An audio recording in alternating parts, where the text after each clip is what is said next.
What's up guys, it's Mike from Lazy Fitness, and today we're going to learn how to lose weight the Lazy Fitness way, because we want to be able to lose weight while eating very delicious food. And yeah. Okay, so the most important thing in weight loss is calories in versus calories out. How much you consume compared to how much you burn. If you burn more, you lose weight. As simple as that. And it doesn't mean that you have to eat low-fat, light food to lose weight. You just need to eat less calories and burn more calories. And we can do it by eating super delicious fatty food and just working out 1 time per week. That's what I'll show you in this video. So let's begin. Okay, so you've probably tried a few diets in the past and they all failed because you're here.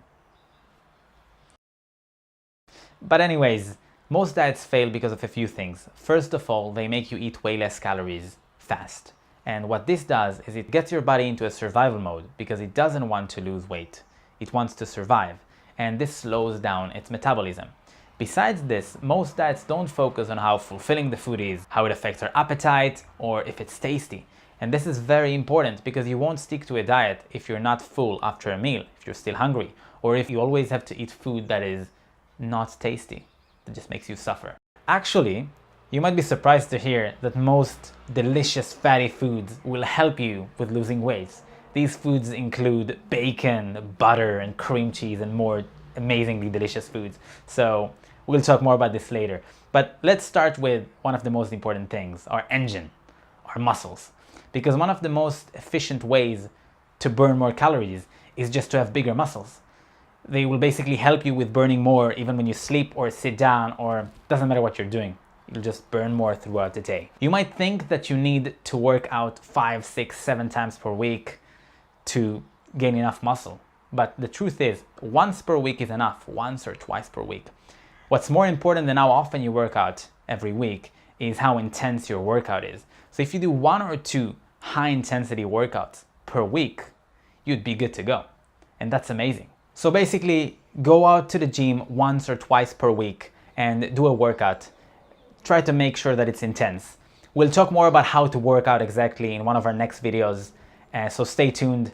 Let's move to the second part. Okay, so we've talked about our engine, let's talk about our fuel. What should you eat and what should you avoid? We'll start with our biggest enemy, sugar. That's because sugar is firstly highly addictive. It's actually more addictive than cocaine. And second of all, when we eat too much sugar, it spikes our insulin. And the more sugar that we eat, the more insulin that we release. Now, insulin is released by the pancreas, and its job is to make us absorb sugar from the blood and into our cells. When we produce too much insulin, a few negative things happen. First of all, it stops us from creating hormones that help us with regulating appetite and satiety, such as leptin, and this basically just makes us hungrier and it makes us want to eat more. Second of all, it stops growth hormone from being produced, and growth hormone helps us with burning fat and gaining muscle. And third of all, it makes us create more cortisol, which is the stress hormone. Okay, so our goal is to reduce the amount of insulin that we produce.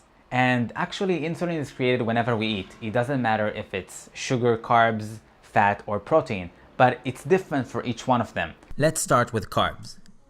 So processed carbs such as pasta, bread, pastries, and cereal are the least effective for weight loss. And that's because first of all, they're very calorie dense. So even a small bite would contain a lot of calories. Second of all, they raise our insulin the most. And besides that, they usually have a lot of sugar in them. They're also basically empty calories, so they have 0 vitamins and minerals, 0 nutrients. And lastly, we absorb them and digest them very, very rapidly, so they make us full for shorter periods of time. So more fibrous carbs such as broccoli, sweet potato, and pumpkin are good. That's because they're highly nutritious, obviously. They slow down the rate at which food enters the bloodstream. They prevent our insulin from spiking. They increase our satiety, and they reduce our appetite. This also means that you can add fiber from whole foods, not supplement, to your meals, and that would reduce the bad side effects of the processed carbs that you're eating. So get your fiber, kids! Let's talk about fats. Fat is surprisingly good, unlike what most people think. It's even great for weight loss. That's because first of all, it slows down stomach emptying, which makes us fuller for a longer period of time. Besides this, it promotes hormones that reduce appetite and increase satiety, and it barely touches our insulin. It doesn't raise it like other carbs, for example. Besides this, fat is freaking delicious because bacon. It's very important to clear out which fats are good and which fats are bad. And it's pretty simple. Most fats are good. So this includes fat from butter and dairy products, fat from meat, fat from fish such as salmon, and fat from fatty fruits such as olives and coconut. Besides this, try to stick to these 3 healthy oils, which are coconut, olive oil, and avocado oil when you're cooking, because most other oils are very, very bad when you're cooking with them. What I usually like doing is add an avocado to my meals. That's because avocado is a delicious fatty fruit that barely has any carbs and has tons of fiber. Okay, so lastly, protein. Protein helps us with building muscles and with retaining our muscles. It takes the longest to digest and it's just overall the most fulfilling macronutrient. It's very important to combine them all, proteins, fats, and carbohydrates, but I would recommend prioritizing protein and fat and then carbs. Okay, so far we've talked about our engine and we've talked about our fuel. What should we eat and how should we work out? Now let's talk about a third most important thing, meal timing. Here in Lazy Fitness, we want to make things simple and efficient because we're lazy.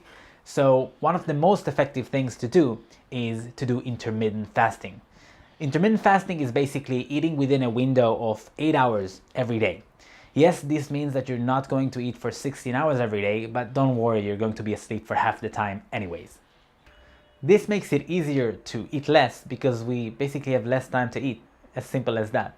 Besides this, it makes us produce hormones that regulate our appetite.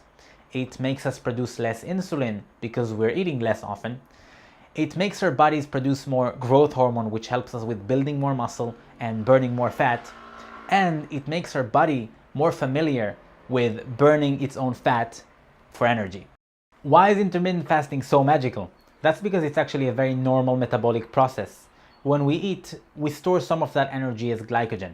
And then when we don't eat for more than approximately 12 hours, our glycogen reserves are almost completely depleted. When that happens, our fat cells throw fats into our bloodstream, and then they go to our liver, which converts them into energy for our body and brain. So you're literally burning fat to survive. We have this mechanism because in the past, we needed to thrive while not having food available all the time. So we basically evolved to fast. That's it for today's video. This is basically how we help people with getting fit the Lazy Fitness way. So don't forget to work out not too often, get your bacon, and don't eat that much. Be lazy, okay? Subscribe to our channel if you like this video, smash the like button, and we have a lot of more videos to come, so stay tuned.